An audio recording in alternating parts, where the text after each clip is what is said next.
Buenas noches, mi nombre es Álvaro Tejada, soy bibliotecólogo de la Biblioteca Nacional del Perú y trabajo en la Gran Biblioteca Pública de Lima. Les damos la más cordial bienvenida a la sesión número 11 del programa de literatura peruana, siglo de conferencias magistrales que se transmiten en vivo todos los lunes, miércoles y viernes de 7 a 8:30 de la noche.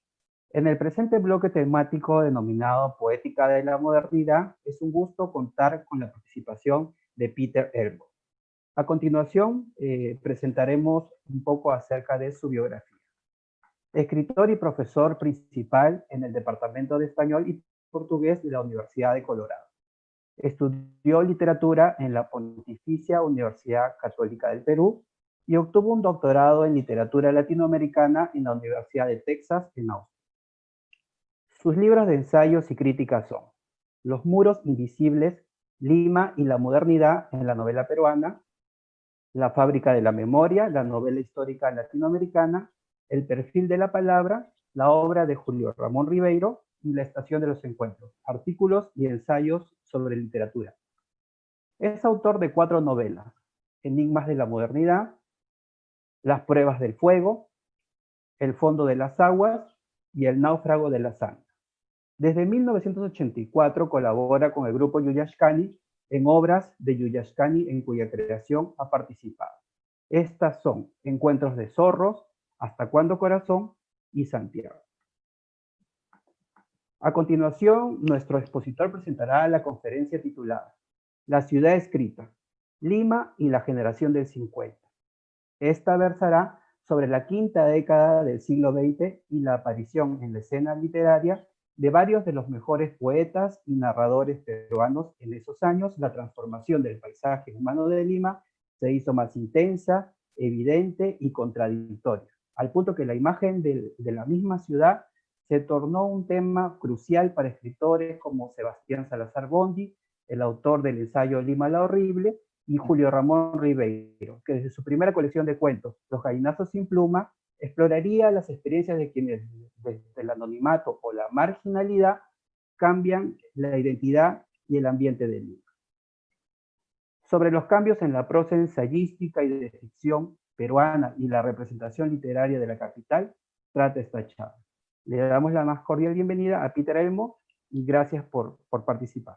Adelante, Peter. Buenas noches. Buenas noches. Muchas gracias, Álvaro. Muchas gracias a la Biblioteca Nacional por invitarme a dar esta charla, a dar esta presentación. Muchas gracias a todos ustedes, los que están participando desde sus casas, viendo esta charla que voy a iniciar en este momento. Y tengo una presentación aquí que quiero compartir con ustedes. Creo que ven ustedes el título de esto, La ciudad escrita, Lima y la generación del 50. En el afiche que ustedes han visto, que presentaba esta charla, estaba el perfil de Julio Ramón Ribeiro. Y entonces, como estaba el perfil de Julio Ramón Ribeiro, debo añadir que esta charla es La ciudad escrita, Lima y la generación del 50, con un énfasis particular en la obra narrativa de Julio Ramón Ribeiro, uno de los escritores centrales de nuestra tradición moderna. Quiero empezar hablando de la generación, precisamente, esta generación del 50, y una de las primeras observaciones que uno tiene que hacer es que, y esto creo que resulta claro para quienes, por ejemplo, vieron la charla de Susana Rice el día lunes sobre la obra de Blanca Varela, es extraordinaria poeta, una de las poetas mayores en lengua española en el siglo XX. Creo que queda claro que la generación del 50 es una generación en la que destacan los poetas. Pongo acá una lista apenas provisional, en la que están Jorge Eduardo Eyelson, el gran autor de poesía escrita, Blanca Varela, Carlos Germán Belli, Javier Sologuren, Washington Delgado, Juan Gonzalo Roce, Pablo Guevara, Cecilia Bustamante, Sebastián Salazar Bondy, que fue muy versátil y muy prolífico y recorrió varios géneros, pero yo prefiero colocarlo aquí fundamentalmente como poeta. Fue un extraordinario poeta y tiene 9 colecciones, 9 poemarios. Francisco Bendezú, uno de nuestros un poeta influido por el surrealismo, y Alejandro Romualdo. Y esta, como digo, es una lista provisional porque podríamos añadir algunos nombres pero sin duda, poetas como Edelson, Varela, Belli y Solo Uren son poetas claves para la tradición moderna de la poesía latinoamericana y en general en castellano. Entonces, los poetas, además, en los años 50, eran en el medio en el que la literatura era significativa, en el medio en el que la literatura era muy importante, que es era el medio universitario, medio juvenil, universitario, radical. En ese medio había, en la época de la dictadura de General Odría, había grandes restricciones para la expresión pública. Y uno de los espacios de libertad eran los recitales poéticos. Y en esos recitales poéticos estaban no solamente aquellos que se mal llamaba poetas sociales, sino también a otros también mal llamados poetas puros. Entonces, los recitales de poesía hacían que estos autores, que estos escritores fueran conocidos y reconocidos por un público para el cual la literatura era importante. Los narradores también hacían presentaciones, pero obviamente leer cuentos, como leían ellos por ejemplo, en el local de la Asociación Nacional de Escritores y Artistas, no tenían exactamente la misma repercusión. Entonces, una de las primeras cosas que tenemos que reconocer es que cuando Julio Ramón Ribeiro aparece en la escena literaria, la poesía tiene un brillo, tiene un resplandor, tiene una presencia que no tenía necesariamente la narrativa. Y los narradores de la generación eran Julio Ramón Ribeiro, Enrique Congrains, tanto Ribeiro como Congrains abren camino a lo que podríamos llamar el neorrealismo urbano en la literatura peruana, ¿verdad? Y Eleodoro Vargas Vicuña y Carlos Eduardo Zabaleta, si vamos a utilizar etiquetas, estarían más vinculados a lo que conocemos como neoindigenismo. Eleodoro Vargas Vicuña con un libro muy bello, lírico, que se titula Ñahuín, un libro de pequeños relatos y viñetas, ¿verdad?, de ambiente andino, y Zabaleta, que fue un escritor sumamente prolífico. Luis Loayza, algunos consideran a Luis Loayza parte de la generación del 50. Yo prefiero considerar a Loayza, a Reynoso y a Vargas Llosa como escritores que aparecen, sobre todo, que aparecen básicamente en la década siguiente, ¿verdad? Loayza publica Una piel de serpiente, su primera novela, en 1964. Osvaldo Reynoso incursiona en la narrativa peruana con un breve y muy importante libro de cuentos, ¿verdad?, que tiene por título Los Inocentes, en el que explora el lenguaje urbano y sobre todo el lenguaje juvenil. Y bueno, Mario Vargas Llosa, sin duda, ¿no es cierto?, que irrumpe en la literatura latinoamericana y mundial, en verdad, con una novela, La ciudad y los perros, en 1963. Ese es un poco el panorama general, digamos, de la generación del 50. Ahora bien, ¿cómo es Lima? ¿Cómo es la ciudad de Lima en la que Ribeiro, el joven Ribeiro, descubre y trata de vivir su vocación? La Lima de Ribeiro es una Lima que está en rápido proceso de transformación.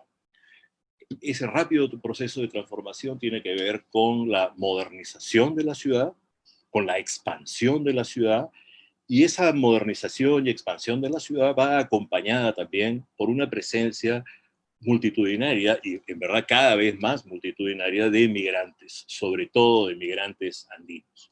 Ahí ven ustedes una ilustración, ¿verdad?, que es un pequeño mapa de la ciudad de Lima. Es un mapa que aparece en una guía para turistas extranjeros, y en ese mapa vemos en un extremo, ¿verdad?, a la Quinta Presa, la Alameda de los Descalzos en el Rima, es decir, una Lima que es, en la imaginación colectiva, una Lima más bien tradicional, criolla, y en el otro extremo vemos una indicación que dice Avenida Arequipa, Paseo de la República, y una flecha que señala el aeropuerto de Limatambo.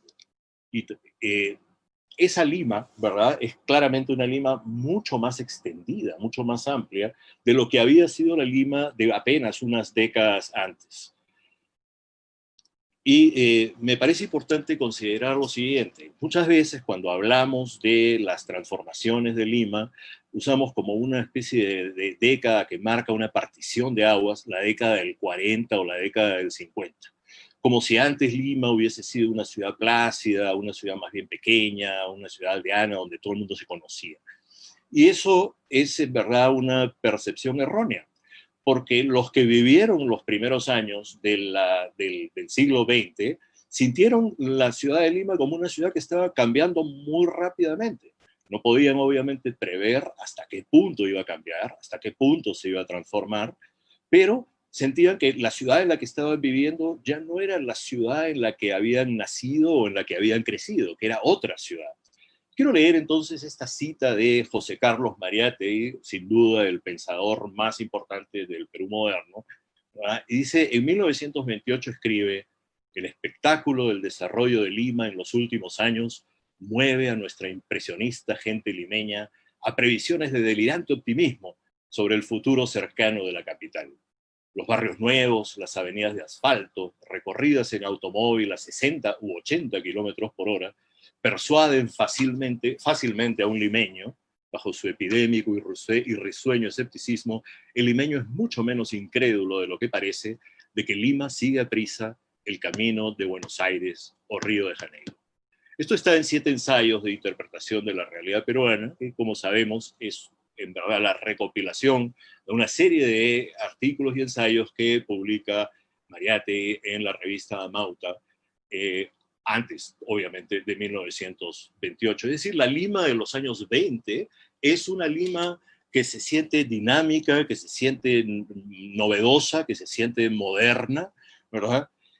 Y radicales y modernistas como radicales y vanguardistas, perdón, como José Carlos Mariátegui, sienten que esta percepción de que Lima se ha transformado y que Lima es ya una ciudad moderna es más bien superficial, es una visión superficial, pero de todas maneras registran el hecho de que el ritmo, el movimiento, el dinamismo de la ciudad es otro, ¿verdad? De que esta ciudad es una ciudad a la que podemos identificar ya no con una suerte de rutina y de paso cansino, sino más bien que podemos identificar a esta ciudad con el movimiento y con la velocidad. Ahora bien, también tenemos la impresión, o solemos tener la impresión, de que la gran migración andina, de que la presencia de los migrantes andinos comienza en los años 40 o en los años 50 y que antes no se había dado. Esto no es cierto. Esto no es cierto. Hay que pensar que el proceso de migración de los Andes a Lima, el proceso de transformación de Lima en una ciudad no solamente criolla y costeña, sino una ciudad peruana, ¿verdad? Que incorpora a gentes para usar los términos de Araquedas, de todas las sangres. Ese proceso empieza antes.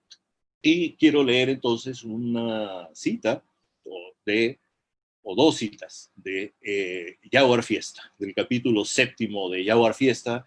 Jaguar Fiesta es una novela que se publica en 1941, es el mismo año en el que se publica una novela, la novela más importante de Ciro Alegría, El mundo es ancho y ajeno. Esa novela también es de 1941.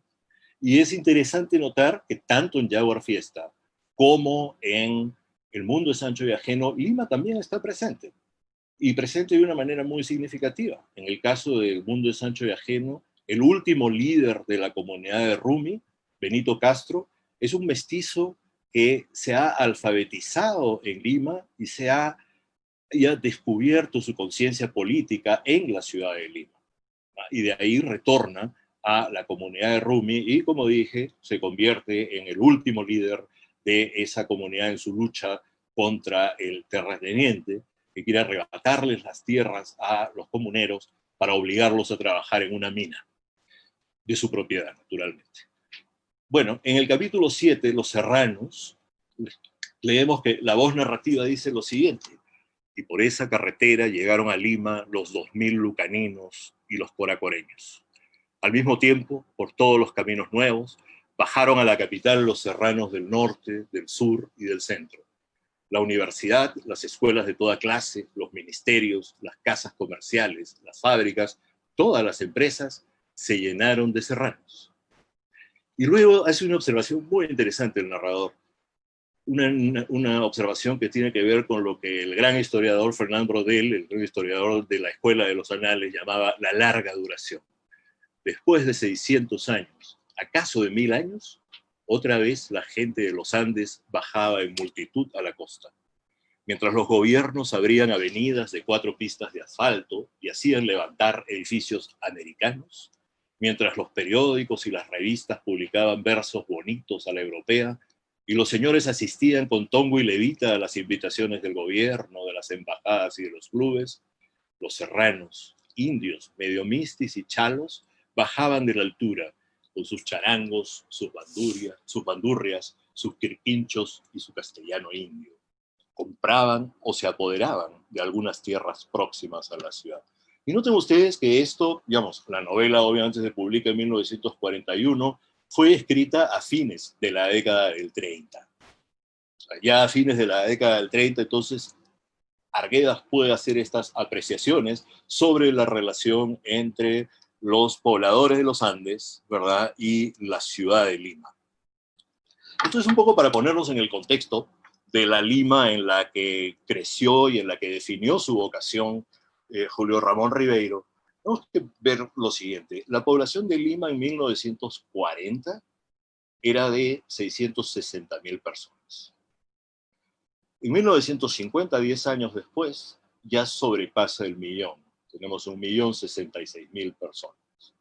Pero noten ustedes lo importante que es la presencia de aquellos que no han nacido en la ciudad, sino han decidido radicarse en ella. En la década de 1940 llegan a Lima 219.000 migrantes. Y luego en la década del 50 se les suman 364.000. Entonces estamos viendo que el porcentaje de habitantes de Lima no nacidos en la ciudad, venidos de otras partes del Perú, es bastante considerable. En 1963 ese proceso es un proceso que sigue, se intensifica, se hace vertiginoso, ¿verdad? Y la población de Lima en 1963 ya pasa de los 2 millones. Tal es el crecimiento de Lima que en 25 años, cada año crece la población 5%. Esto desde 1950 hasta 1972. Entonces, la Lima de Ribeiro en los años entre 1940 y 1950 es una Lima que está cambiando, no solamente que está cambiando, que está creciendo, creciendo mucho. Es una Lima que no es una Lima letárgica en absoluto, no es una Lima que esté estancada, es una Lima en la que los cambios, las transformaciones hacen que el paisaje urbano, el paisaje social de la capital sea diferente y se modifique con muchísima rapidez. La población de Lima, bueno, obviamente hay que también pensar que cuando escribe sus 2 primeras colecciones de cuentos, Los Gallinosos sin plumas y Cuentos de circunstancias, ¿verdad? Lima tiene 10 veces menos población de la que tiene ahora, ¿verdad? Porque en los últimos datos que he encontrado, la población de Lima en el año 2020, de toda el área urbana, ¿verdad? Incluye esto también al Callao, 10.719.000 personas. Entonces, es una Lima que el propio Ribeiro quizás no reconocería. Volvemos entonces a 1953, ¿verdad? Lima, ciudad sin novela. Este artículo, Lima, ciudad sin novela, apareció en un domingo de mayo de 1953, apareció en el suplemento El Dominical del Comercio. Este suplemento tenía en esos años, en los 50, una enorme importancia y una gran calidad. Quien se encargaba de ese suplemento, quien tenía un papel central en ese suplemento, era un crítico joven, Abelardo Oquendo, uno de nuestros más importantes críticos literarios, una figura que no solamente destacó escribiendo, sino también promoviendo revistas, algunas revistas centrales, como por ejemplo Amaru, que fue dirigida por Emilio Adolfo Westphalen, o Hueso Húmero. Bien. Entonces, Ribeiro publica ahí este artículo, Lima, ciudad sin novela. Es interesante notar que su tono es un tono un poco sardónico, un poco irónico, un poco humorístico, ¿verdad? Y no quiere escribir un manifiesto, no quiere escribir un programa, pero sí quiere decir que ya es hora de que la ciudad tenga su propia literatura, tenga propiamente una literatura urbana, ¿verdad? Una literatura urbana moderna, una literatura urbana contemporánea. Y entonces da una serie de razones, entre ellas la siguiente. Para empezar, hasta tenemos un río. Un río, no hay que olvidarlo, ha dado origen a más de una civilización. Si no tan legendario como el Sena, el Támesis o el Tíber, por lo menos que cumple discretamente sus funciones. Corre, pasa bajo los puentes, arrastra desechos, de vez en cuando algún cristiano, y aísla a un sector de la ciudad topográfica y socialmente. Y luego señala que, bueno, esto lo digo yo, al novelista se le ofrece un paisaje urbano muy variado, y verdad, dice dice Ribeiro, dice, en Lima existen además las urbanizaciones clandestinas, los barrios populares, los balnearios de lujo, las colonias de verano, toda una jerarquía de lugares habitados, con su sociedad, sus intrigas, sus problemas y sus soluciones. Y por si eso fuera poco, hay además una galería humana que se le ofrece al escritor. Tenemos también un AMPA organizada, una legión de universitarios bohemios, una grey de nuevos ricos que diariamente representan comedias o tragedias inéditas. Y la galería de nuestros tipos sociales, desde el mendigo hasta el accionista, pasando por el taxista lechucero, el cobrador del agua, el teniente disoluto, el judío que vende a plazos, el profesional joven sábelo todo, el empleado que sueña con la gabardina, no puede ser más tentadora ni más gentil al ofrecer sus servicios. De estos tipos, ¿verdad? Uno de los que Ribeiro toma, no en la novela, pero sí en el cuento, es precisamente ese empleado que sueña con la gabardina, ¿verdad? Y también estos personajes, que son personajes populares, ya sea marginales o excluidos. No es una novela, sino cuentos, lo que escribe inicialmente Ribeiro. Sus dos primeros libros de cuentos son Los Gallinazos sin Plumas, que es del 1965, y Cuentos de Circunstancias del 58. Abelardo Oquendo, a quien acabo de mencionar, dice en un muy lúcido ensayo sobre prosas apátridas que en los años 50 se había circulado una broma entre escritores diciendo que decía que Ribeiro era el mejor escritor peruano del siglo XIX. Y esto es porque en una época en que había mucha propensión al experimentalismo y a la renovación técnica, la prosa de Ribeiro parecía una prosa un poco deliberadamente anticuada, deliberadamente anacrónica. Esto, lo señala el propio Oquendo, era una broma más bien injusta. Cuando uno lee atentamente los gallinazos sin plumas, descubre que hay una vinculación, una afinidad muy grande con una colección de cuentos dublineses de uno de los grandes maestros de la prosa moderna, James Joyce. Y Los Gallinazos sin Plumas tiene como modelo precisamente a esta colección de relatos, que es la primera colección de relatos de Joyce. ¿En qué se parece? Se parece, esto es obvio, en que en ambos casos se trata de representar una ciudad. Y de representar una ciudad que no es considerada una metrópolis, sino una ciudad que es de alguna manera vista todavía como una ciudad un poco periférica, una ciudad que está cambiando, pero que no está en la liga de las grandes metrópolis. Ese es un punto.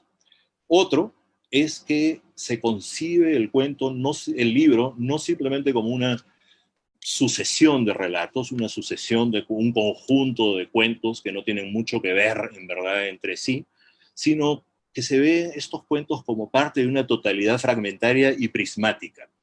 Los cuentos tienen vasos comunicantes, los cuentos se relacionan entre sí, los cuentos dialogan, resuenan unos en otros. ¿Eh? Y un punto importante en el caso de Los Gallinazos sin Plumas es que con este libro, o sea, ya Enrique Congrens había publicado Lima Hora Cero, un año antes, en el 54. Artísticamente, debo decir, Los Gallinazos sin Plumas es un libro mucho más redondo, mucho más logrado, pero ambos forman parte de lo que podríamos llamar el neorrealismo urbano. Entonces, con Los Gallinazos sin Plumas, yo diría, se da no solamente el acta de nacimiento, sino de reconocimiento de ese neorrealismo urbano en nuestra literatura. Cuentos de circunstancias, ¿verdad? De alguna manera prolonga a Los Gallinazos sin Plumas. Hay varios de los relatos de cuentos de circunstancias son también cuentos neorrealistas ambientados en Lima, sobre todo en la Lima popular. Pero hay algo más, y esto yo creo que es importante notarlo en el caso de Ribeiro. Ribeiro es un escritor que explora, que expande y que renueva su prosa, al mismo tiempo que la hace orgánica y coherente.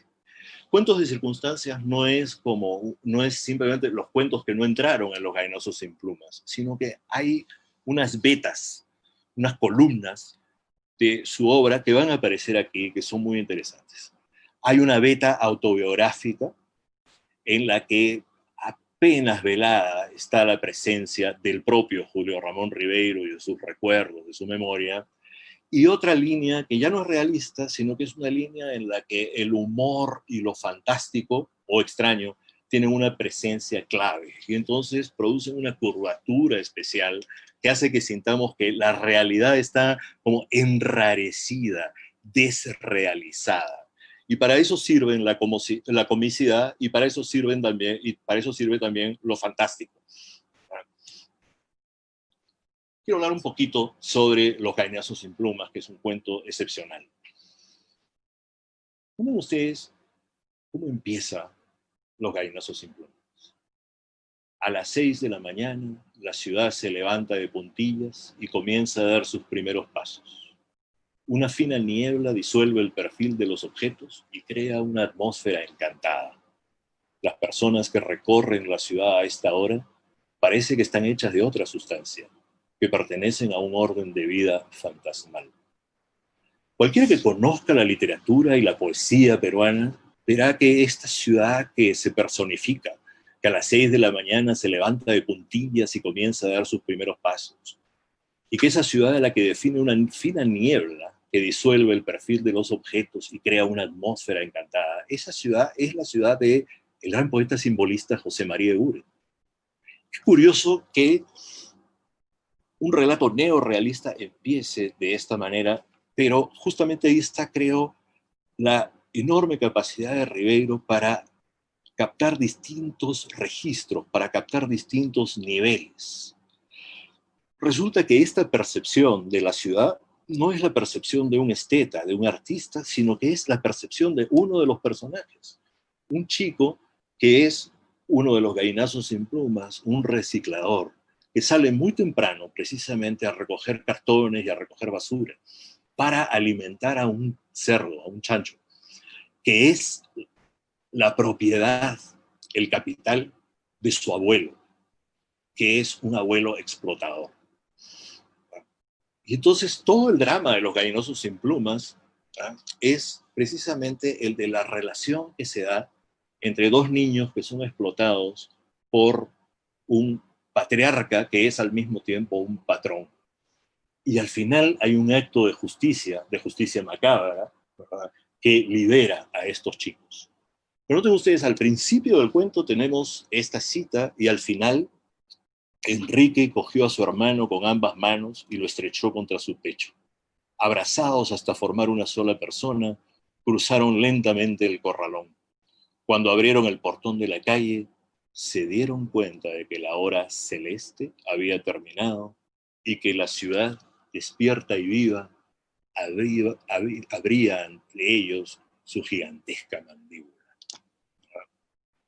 ¿Notan ustedes entonces esta transformación de esta, ¿verdad?, esta ciudad casi etérea, fina, delicada, en el monstruo urbano, ¿verdad? La ciudad que abre ante ellos su gigantesca mandíbula. Y todo esto es parte de la representación de la urbe, es parte de la representación de la ciudad. Nadie lo había hecho así antes. Hay otros cuentos en Los gallinazos sin plumas, en la colección, como por ejemplo Interior L, Mientras arde la vela y La tela de araña. Y hay algo que quiero rescatar, sobre todo de Mientras arde la vela y La tela de araña. En estos dos cuentos, los personajes centrales son mujeres del pueblo. Son, en el caso de Mientras arde la vela, una mujer casada con un albañil alcohólico, y en La tela de araña una joven empleada doméstica. En Interior L, el protagonista es un colchonero que tiene una hija, y la hija es también un personaje muy importante, y esto es algo que quiero hacer notar. La generación del 50, como hemos visto, la mayoría de los exponentes, la mayoría de los representantes de las figuras de esta generación son hombres. En el caso de Rivero, bueno, Rivero obviamente está entre ellos, pero el mundo de Rivero no es un mundo solamente sobre hombres. Cuando lo es de una manera muy deliberada, como en una colección de cuentos que se llama precisamente Las botellas y los hombres. Es una exploración de la masculinidad limeña, una masculinidad que en más de un aspecto resulta tóxica. Pero hay una conciencia, así como en Los gallinazos sin plumas, de que el libro debe ser una totalidad orgánica, de que el libro debe tener una temática y una forma de representación coherente. Lo mismo, bueno, ¿verdad? Lo mismo que vemos en Los gallinazos sin plumas, vemos también en Las botellas y los hombres. En Los gallinazos sin plumas se trata sobre todo de representar la perspectiva, la experiencia de personajes que serían normalmente considerados invisibles, que pasarían desapercibidos, que están excluidos. Y entre esos personajes están estas figuras femeninas, estos personajes femeninos que incluso cuando son víctimas, como en el caso de La tela de araña, no son víctimas pasivas, son personas que tienen una gran capacidad de percepción, son personas que tienen una sensibilidad muy aguda, son personas que no se resignan a su condición y a su situación. Como decía yo, el Cuentos de Circunstancia prolonga de alguna manera una de las líneas de Los gallinazos sin plumas, pero también innova, también presenta cosas nuevas. Y voy a dar simplemente un ejemplo, uno de los mejores cuentos, uno de los relatos más conocidos, más antologados, ¿verdad?, de Julio Ramón Ribeiro, que es La insignia. Comienza así. Hasta ahora recuerdo aquella tarde en que al pasar por el malecón divisé en un pequeño basural un objeto brillante. Con una curiosidad muy explicable en mi temperamento de coleccionista, me agaché y después de recogerlo, lo froté contra la manga de mi saco. Así pude observar que se trataba de una menuda insignia de plata, atravesada por unos signos que en ese momento me parecieron incomprensibles. 10 años después, no 10 años después del cuento, sino 10 años después para el personaje, ¿verdad?, al final del relato La insignia, dice, este personaje, después de ese encuentro, de ese hallazgo fortuito, ¿verdad?, ve su vida transformada de una manera insólita. Y al cabo de 10 años termina siendo el jefe de una logia secreta, de una sociedad secreta. Dice, pero señala lo siguiente, y a pesar de todo esto, ahora, como el primer día y como siempre, vivo en la más absoluta ignorancia. Y si alguien me preguntara cuál es el sentido de organización, de nuestra organización, yo no sabría qué responderle. Es decir, esta es una sociedad tan secreta que su sentido es un secreto hasta para aquel que ahora la lidera, ¿verdad? Entonces, evidentemente ahí hay un elemento de ironía, de humor, pero también hay algo que tiene que ver con una de las primeras lecturas formativas de Ribeiro. Me refiero a el gran escritor fantástico checo Franz Kafka. Los primeros cuentos de Ribeiro son cuentos anteriores a Los gallinazos sin plumas. No son cuentos neorealistas, sino que son cuentos fantásticos. Esos cuentos son cuentos que él no publica, decide no publicar. Pero la influencia de Kafka a lo largo de toda la obra de Ribeiro creo que se nota. Se nota a veces de manera obvia, se nota casi siempre de manera muy sutil. Y esa sutileza tiene que ver con la pregunta por el sentido de los textos. Uno recibe signos y tiene que descifrarlos. Y ese desciframiento es muchas veces un desciframiento ambiguo, complejo, enigmático, ¿verdad? Noten ustedes que la insignia, ¿verdad?, en este cuento puede ser considerada un texto. Es una insignia de plata, es decir, un artefacto, un objeto, atravesado por unos signos que en ese momento me parecieron incomprensibles. Si no leyéramos insignia, si no leyéramos una página, podríamos leer una página atravesada por unos signos que en ese momento me parecieron incomprensibles. Y esto me lleva a... Me he adelantado un poco, a otro relato del libro que se llama Página de un diario. Página de un diario es, junto con los eucaliptos, el primer texto de lo que podríamos llamar la línea, la beta autobiográfica en la obra de Julio Ramón Ribeiro. Y es bien interesante que en esta página de un diario, que trata sobre, es el narrador que en primera persona nos cuenta el sepelio, el velorio en realidad, de su padre. Acaba de morir su padre y su sensación es una sensación más de extrañeza en la que se confunden la pena con la extrañeza. Una experiencia que marca un antes, que el narrador y el personaje intuye que la muerte del padre marca una partición de aguas, la separación entre un antes y un después en su vida. Y hacia el final hay una cierta resolución, y esa resolución se da cuando ocurre lo siguiente, y leo. Con una avidez incontenible, me precipité hacia el escritorio y tomando asiento en el ancho sillón, comencé a remover los libros, los papeles, los cajones. Al fin, apareció la pluma fuente con su tapa dorada, aquella hermosa pluma fuente que durante tantos años admirara en el chaleco de mi padre como un símbolo de autoridad y de trabajo. Ahora sería mía. Podría llevarla a la escuela, mostrarla a mis amigos, hacerla relucir también sobre mi traje negro. Hasta tenía grabadas las mismas iniciales. Buscando un papel, tracé mi nombre, que era también el nombre de mi padre.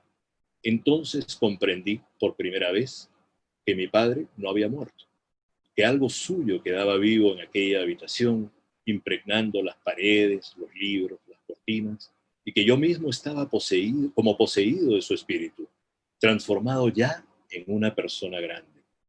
Pero si yo soy mi padre, pensé, y tuve la sensación de que habían transcurrido muchos años.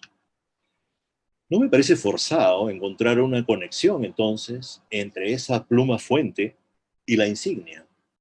En ambos casos se trata de objetos significativos y de objetos que están marcados por signos. Pero si en el caso de la insignia tenemos que hay una suerte de enigma absurdo que no se puede resolver, en el caso de página de un diario tenemos que la pluma fuente, ¿verdad?, le va a dar sentido a el protagonista, le va a dar sentido y orientación, porque justamente quien escribe esa página de un diario es alguien que se va a convertir en un escritor.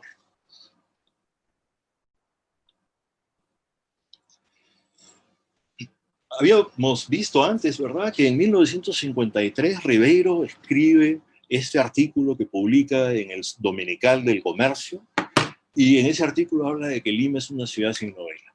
Con lo que escribe, sus novelas, ¿verdad?, si lo pensamos si usamos el término en un sentido más amplio, su novela se da a través sobre todo de la narrativa breve. Pero estas dos novelas, Crónica de San Gabriel, de 1960, y Los Genocidios Dominicales, de 1965, tienen que ver con Lima, de dos maneras muy distintas. En Crónica de San Gabriel tenemos a un joven, a un chico en realidad de 15 años, Luis, que viaja a una hacienda en el norte del Perú. Y este niño es un niño limeño. Y por eso es que vemos que desde el principio el personaje no solamente se encuentra ante otro espacio, sino que tiene que transformar su percepción, su manera de ver. Por eso leemos, en San Gabriel había demasiado espacio para mis reflejos urbanos.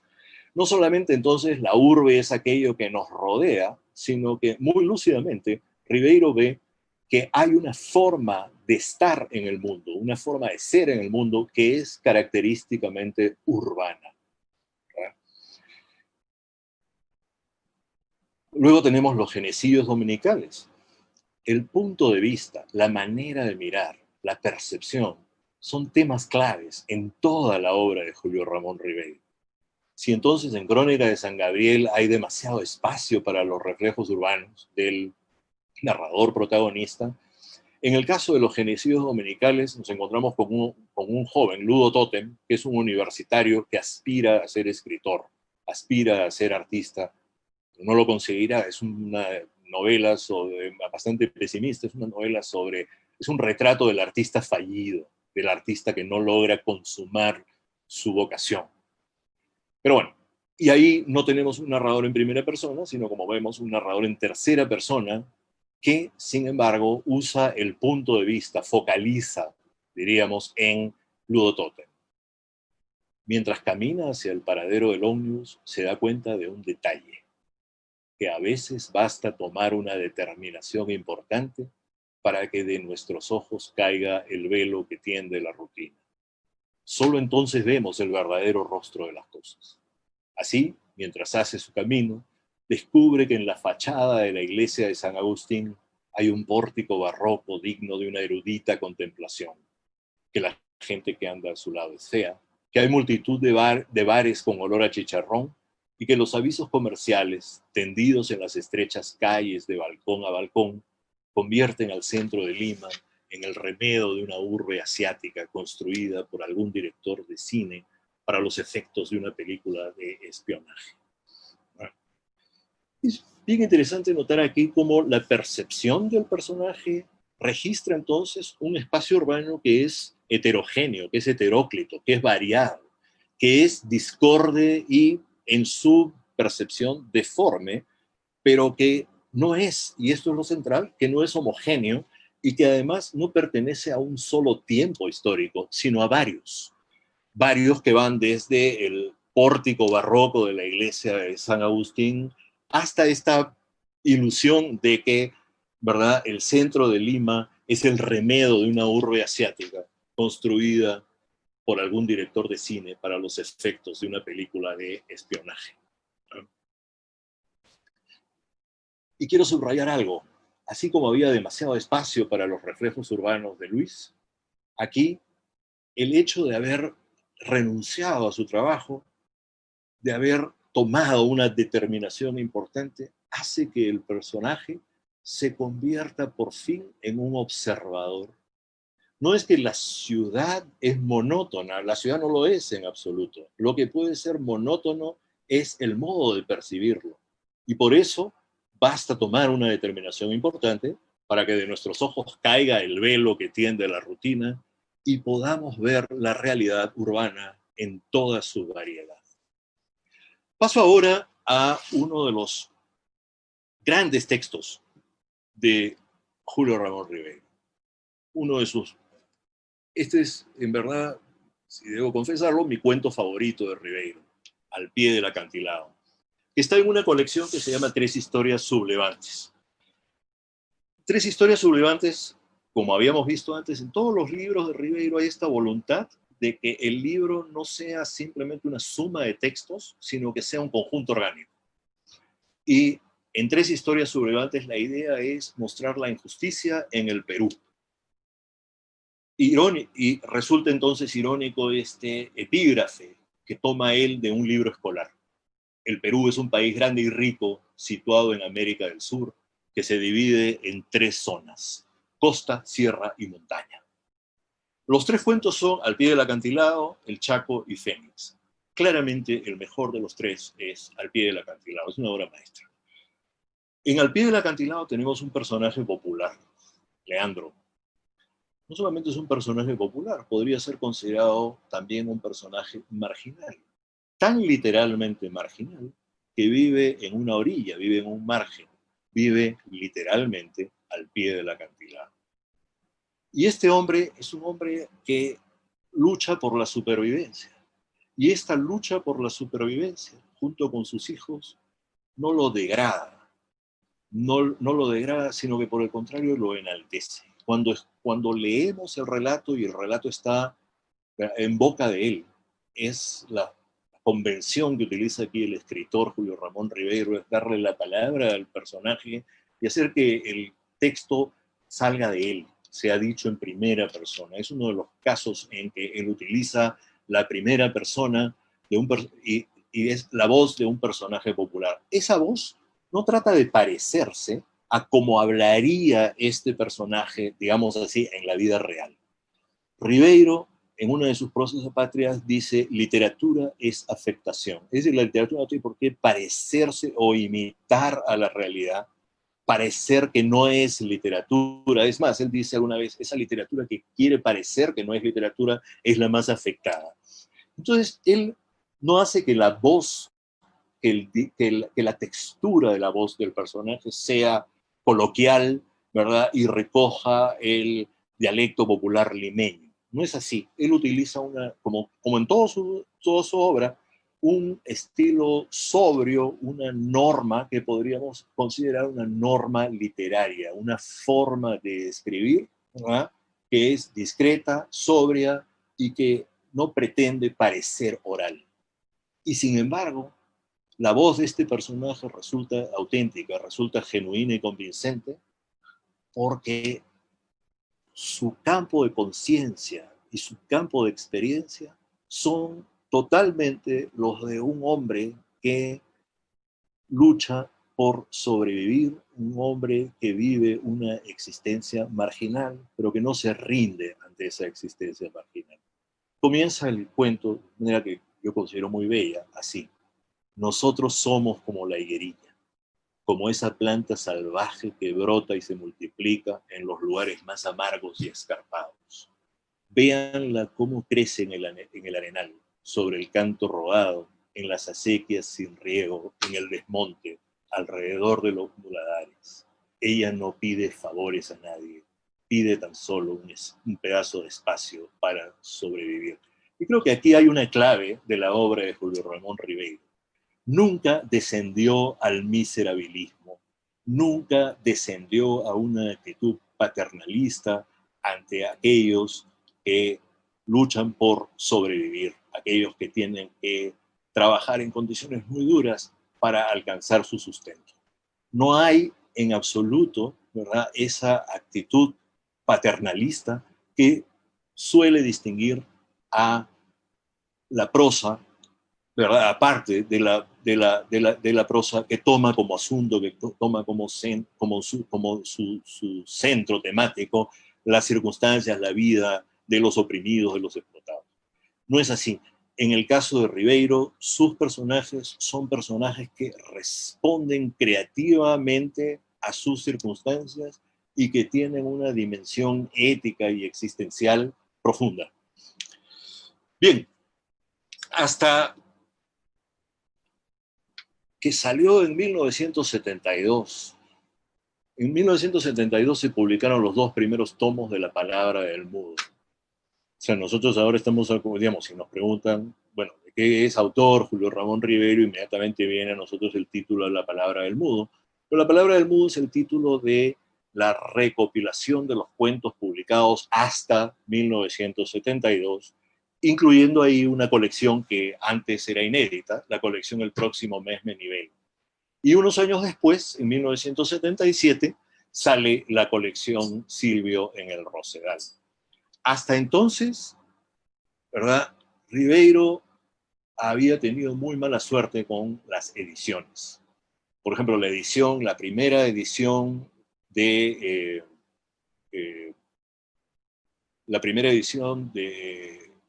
Los Genocidios Dominicales ganó un premio. Y era un premio en un concurso que atrajo bastante interés. Pero cuando salió el libro, en el libro un capítulo salía duplicado y un capítulo no aparecía. O sea, la colección era, el libro entonces era un libro completamente ilegible, un libro que mutilaba el manuscrito del autor. Y de hecho, Ribeiro desconoció esa edición de Los Genocidios Dominicanos. Las otras ediciones eran ediciones pues, artesanales y muy modestas, ¿verdad? La primera vez que se edita a Ribeiro como Dios manda, digamos, es cuando sale La Palabra del Mudo. Y ahí, en La Palabra del Mudo, en el segundo tomo, vemos esta colección nueva que se llama El próximo mes me nivelo.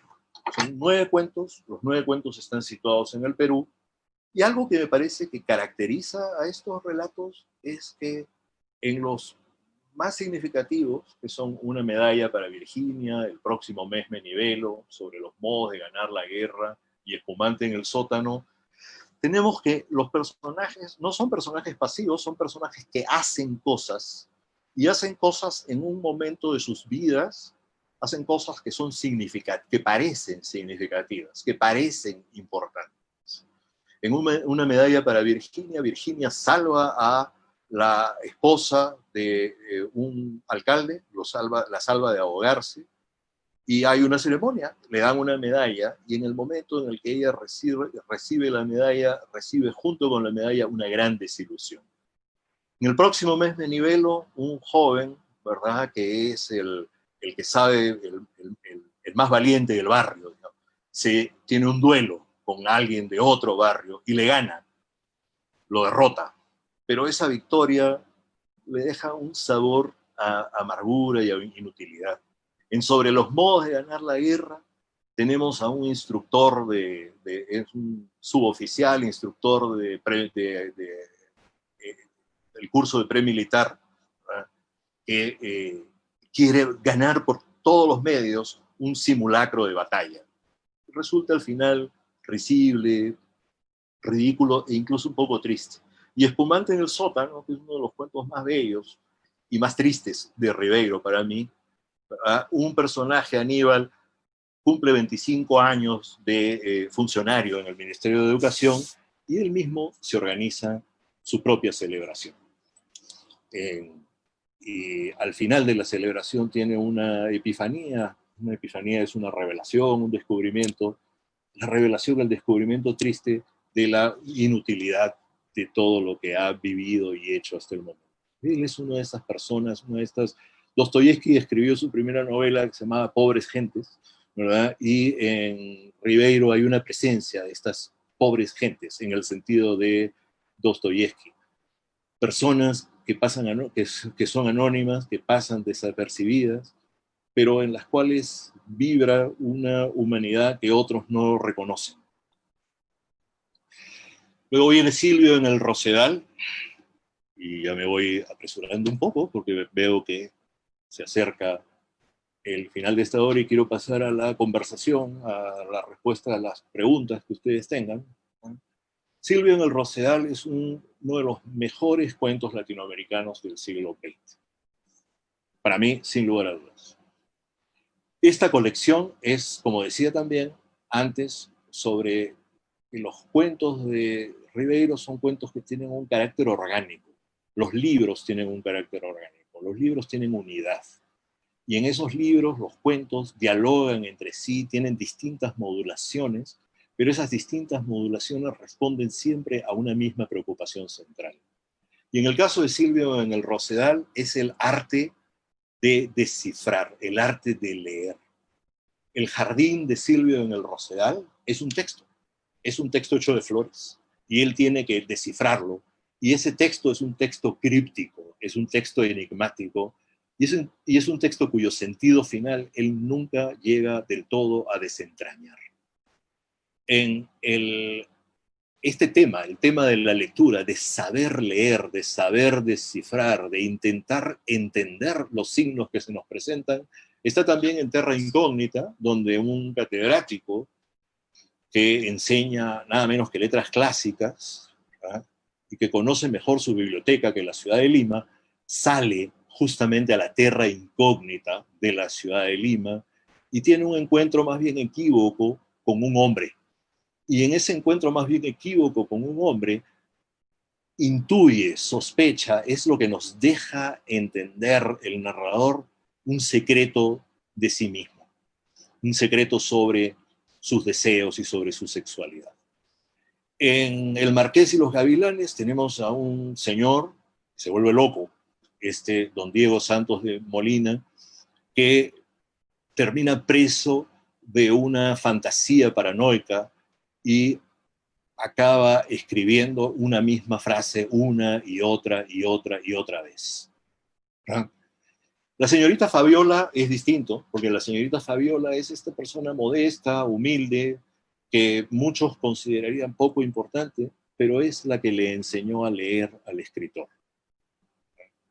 Y es, en ese sentido, la señorita Fabiola es uno de los pocos personajes heroicos, si cabe llamarla así, de la obra de Julio Ramón Ribeiro. Y El polvo del saber es un texto que tiene que ver con la familia, es un texto autobiográfico. El padre y el hijo, ¿verdad?, quieren acceder a la biblioteca de un tío. Por décadas quieren acceder a esa biblioteca, pero la viuda, que no quiere a la familia del difunto, no les deja acceder a esa biblioteca. Y cuando finalmente acceden a ella, esa biblioteca es una biblioteca que ya está en ruinas y los libros se han vuelto ilegibles. De ahí entonces el título El polvo del saber. Y entonces también, para añadir, ¿verdad?, tiene este elemento de comedia urbana en un cuento muy bueno que se llama Tristes querellas en la vieja quinta, ¿verdad?, que tiene puede parecer un cuento neocostumbrista, pero no es un cuento neocostumbrista, porque, como muy bien decía el escritor peruano Luis Loaiza, en un libro estupendo que es El Sol de Lima, una colección de sus ensayos, de sus escritos, ¿verdad?, dice ahí Loaiza que el costumbrismo siempre busca lo que es puramente particular y anecdótico y desdeña lo universal. Y eso ciertamente no se puede decir de Tristes querellas en la vieja quinta, que es un cuento en verdad sobre la soledad, el amor y la vejez. Gran cuento. Y aquí quiero cerrar diciendo que al final se vuelve al comienzo. Y entonces el último libro de Ribeiro es una colección de crónicas autobiográficas que se llama Relatos santacrucinos. Y antes de eso, 2 años antes, había escrito una suerte de autobiografía en broma que es solo para fumadores. Digo autobiografía en broma porque en esta biografía él excluye todas las cosas que habitualmente consideraríamos importantes en la existencia de una persona, y es simplemente la historia de la relación de Ribeiro, que era un fumador empedernido, con el tabaco. Y en 1989, en Relatos santacrucinos, él regresa a su infancia, regresa al recuerdo de sus años iniciales, de sus años formativos, y no presenta para nada una visión idílica de Lima, pero sí es una visión teñida por el afecto, teñida por el cariño, a la que, sin embargo, no deja de añadirle elementos de, de crítica, de reflexión. Y algo que me parece bien significativo, y con esto acabo mi presentación, es que no es la Lima que él recuerda, no es esa fantasía que Sebastián Salazar Bondi llama con justificada indignación la Arcadia colonial de los tradicionalistas, de los conservadores, esa fantasía de la Lima de los virreyes y de la Lima y de la Lima de las capas aristocráticas, en absoluto. Su recuerdo es el recuerdo de un barrio clase mediero en Miraflores, ¿verdad?, y de una experiencia del mundo que en un momento determinado se transforma, y se transforma a través de un suceso que es un terremoto que marca un cambio, que marca una transición, que abre literalmente una grieta en la manera de vivir y experimentar la ciudad.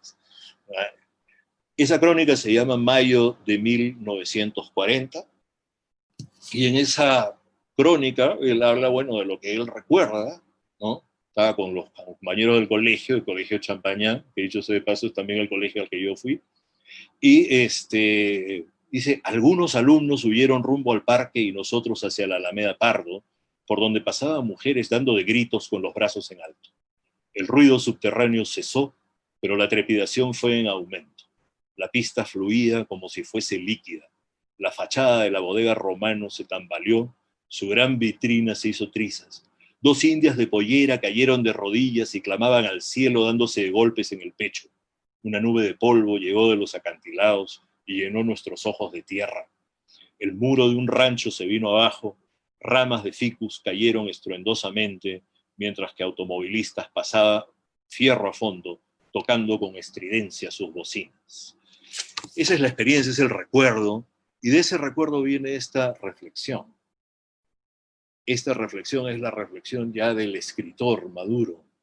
Solo con el correr de los años nos daríamos cuenta de que ese terremoto que no destruyó nuestra casa había removido el fondo de los seres y de las cosas, que ya no volvieron a ser lo mismo. Y ahí, en la capacidad, en ese encuentro del recuerdo, de la evocación vívida con la reflexión lúcida, me parece que está una de las claves del talento y el brillo de Julio Ramón Ribeiro, ¿verdad? Y entonces ahora quiero pasar a la conversación con ustedes y les cedo la palabra a Álvaro, ¿verdad? Muchas gracias, Peter. Una exposición realmente excelente. Nos ha un poco ilustrado sobre cómo ha ido desarrollando la ciudad, ¿no? Y desde antes de la década de los 40, realmente, y a través de la estadística esto se demuestra. Tenemos varias preguntas del público. Vamos a tener que escoger algunas para poder, por cuestiones de tiempo, pero te voy a ir leyendo y una y vamos tratando de responder. Una de ellas dice, ¿hay una relación directa entre el próximo mes me nivelo y el desafío de Vargas Llosa hablando de neorrealismo urbano? Yo no sé si hay una relación directa en el sentido de intertextual, no sé si uno leyó al otro, es probable, ¿verdad?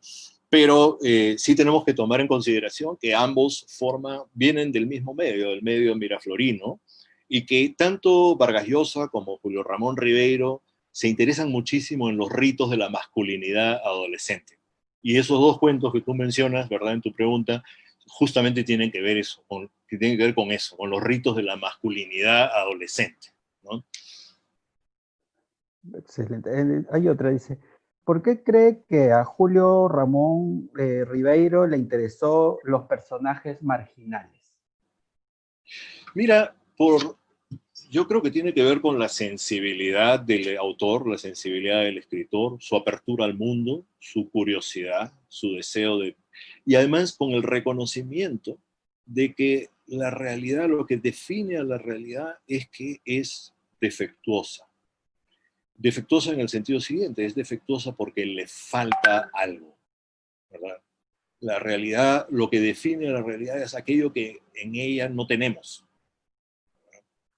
Y entonces, donde esto se manifiesta en las personas, en las que esto se manifiesta de una manera más dramática, más evidente, es precisamente en las personas que sufren carencias, ¿verdad? O que tienen limitaciones.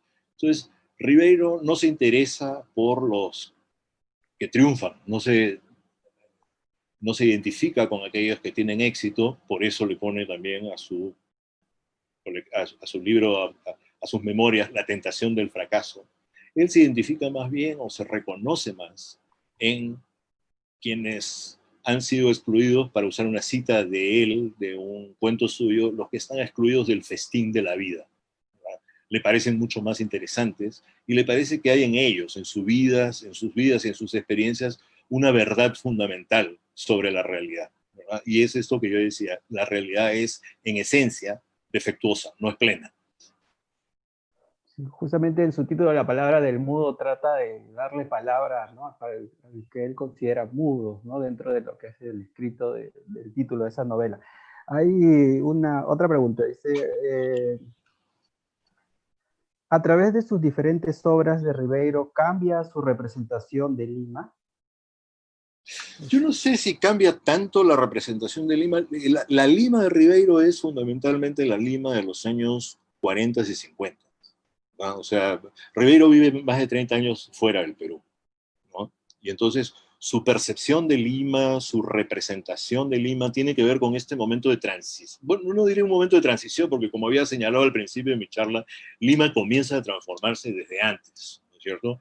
Pero la transformación se hace mucho más aguda, mucho más evidente, mucho más tormentosa, ¿verdad? En los años juveniles, en los años formativos de Ribeiro. Y esa transformación ha continuado, ¿no es cierto?, a lo largo de las décadas, y por eso nos resulta tan fácil reconocer la actualidad y la vigencia de la obra de Ribeiro. Pero esa actualidad y esa vigencia no tienen un carácter documental, en el sentido siguiente, o sea, la Lima de los 70, de los 80, ¿no es cierto?, no es la Lima que aparece en los cuentos de Ribeiro. ¿Verdad? Un punto interesante, por ejemplo, es que cuando aparecen marginales, los marginales no son marginales que viven, o sea, la gente, los personajes de Los Gallinosos Sin Plumas no viven en ninguno de las barriadas que se constituyeron en la época, ¿verdad?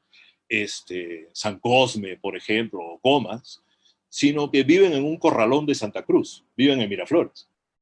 Eso a veces se tiende a olvidar, ¿no es cierto? O Leandro de Al pie del acantilado, está en Magdalena. Entonces, la Lima de Ribeiro no es la Lima, por ejemplo, en el año 60, quiero simplemente dar un dato que es un dato no de la literatura, sino de la historia de la ciudad. En 1960, San Juan de Lurigancho no existía como tal. En los datos demográficos no aparece. Sin embargo, San Juan de Lurigancho es el distrito más poblado de Lima ahora, tiene más de 1 millón de habitantes, ¿verdad? Su población es una población comparable a la de Arequipa y Trujillo. Esa expansión, eso no está en la obra de Ribeiro. Y tendría por qué estar, claro, No existía todavía en el no panorama en existía, ese momento. exacto, no existía ese Claro, panorama, ¿no? Ah. claro. Hay otra pregunta interesante. Rivero en cierta ocasión hizo un decálogo para escribir un cuento. ¿Podría comentarlo? Información sobre ese decálogo. Ya, bueno, el decálogo es un decálogo que él escribe un poco digamos, con cierta displicencia y con cierta ironía. Tratándose de Ribeiro, es perfectamente comprensible que lo escribiera con cierta displicencia y con cierta ironía, ¿no? Y de alguna manera juega este decálogo con con intentos anteriores de prescribir cómo escribir, cómo relatar, ¿no es cierto?, un cuento. Y yo siento que Ribeiro en verdad no pretende dar pautas, sino simplemente señalar algunas pistas, ¿no? Entonces, recuerdo ese decálogo, ¿verdad? Pero creo que hay que tomarlo como querría el propio Ribeiro con un grano de sal. Excelente. ¿Puede afirmar que hubo influencia de dublineses en Ribeiro o solo supone? ¿Alguna vez habló de ello? No, sí, sí, sí. Hay una entrevista que le hizo Jorge Coahuila a Ribeiro, y en esa entrevista él menciona justamente eso. Menciona que para él la lectura de dublineses fue importante, ¿no? O sea, cuando estaba en el proceso, antes de escribir los Gallinazos sin plumas, ¿no? Lo interesante es que no hay calco, no hay imitación, no pretende repetir o reproducir cosas. Lo que hace es que, digamos, los cuentos de dublineses son cuentos que tienen distintas modulaciones, distintos tonos, como los cuentos de La palabra del mudo. Los cuentos de dublineses son cuentos en los que predomina la narración escénica, como los cuentos de La palabra del mudo. Pero la idiosincrasia limeña, ¿verdad? La sustancia existencial de Los Gallinazos sin plumas, pues no le debe a Joyce, le debe a Ribeiro. es Ribeiro. Vamos a pasar con otra pregunta. En su diario personal, Ribeiro afirma que Silvio en el Rosedal es el mejor cuento que ha escrito desde su perspectiva. ¿Cuáles son esos rasgos que da valor en lo que hacen destacar entre sus otros trabajos? Bueno, yo diría, o sea, primero que sí, que Silvio en el Rosedal es el gran cuento de Ribeiro y es uno de los cuentos centrales de la narrativa breve moderna en América Latina.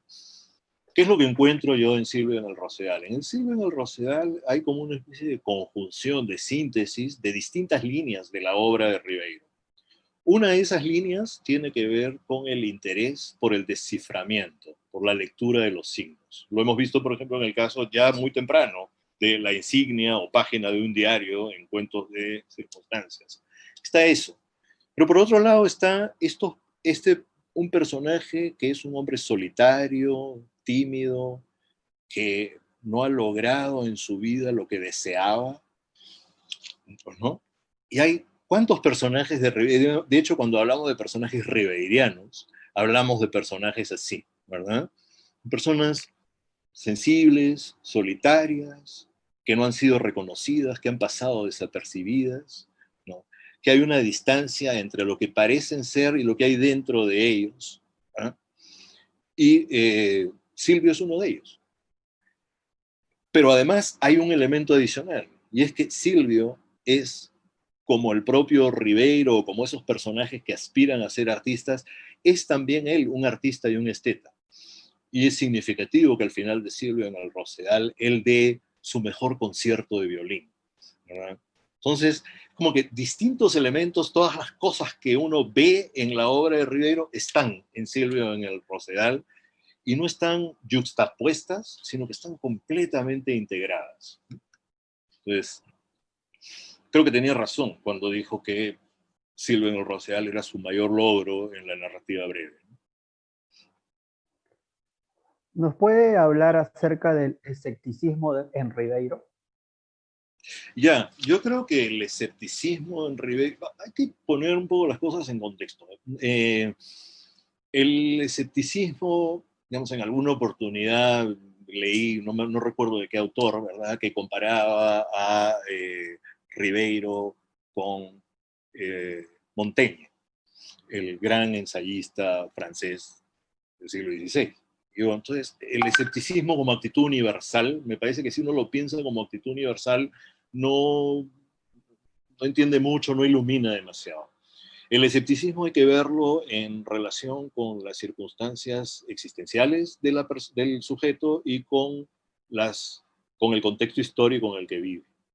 En el caso de Ribeiro, su escepticismo es más bien es una actitud vivencial de no asumir una doctrina, ¿verdad?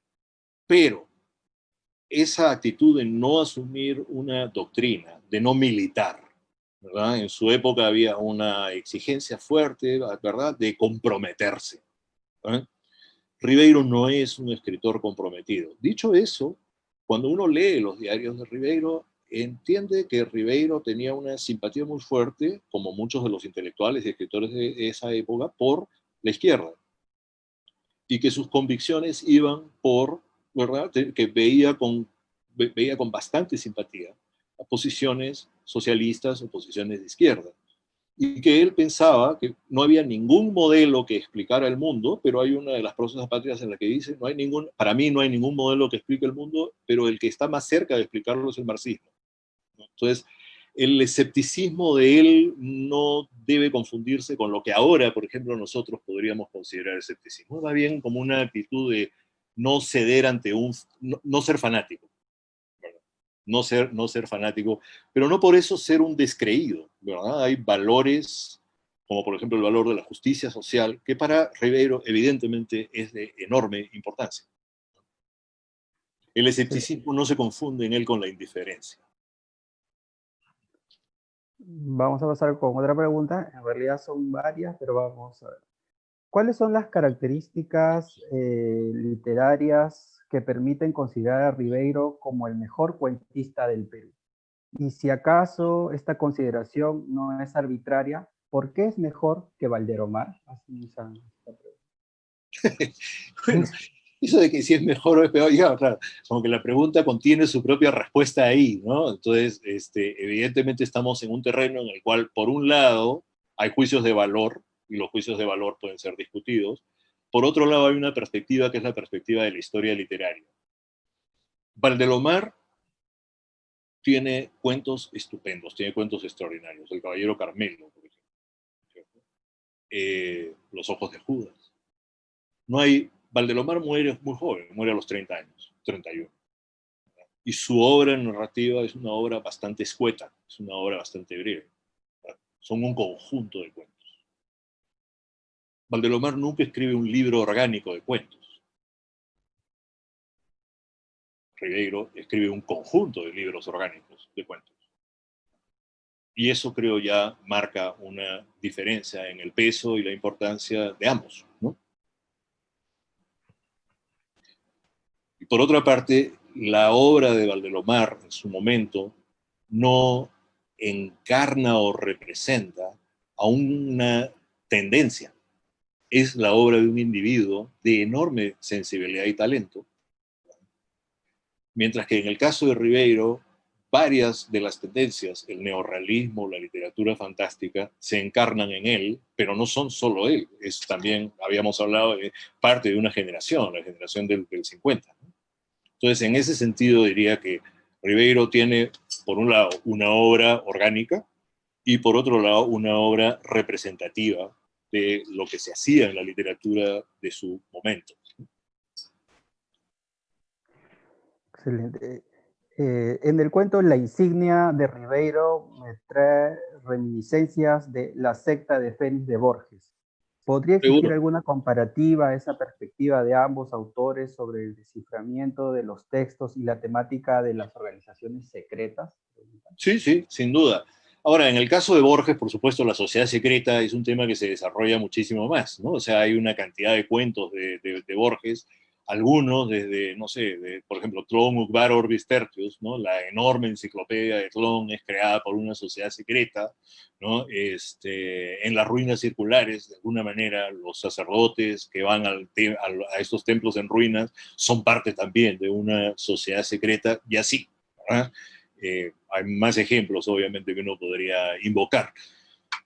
Yo digo, o pienso, que tanto Borges, tanto Borges como Ribeiro son grandes lectores son lectores muy creativos de la obra de Kafka.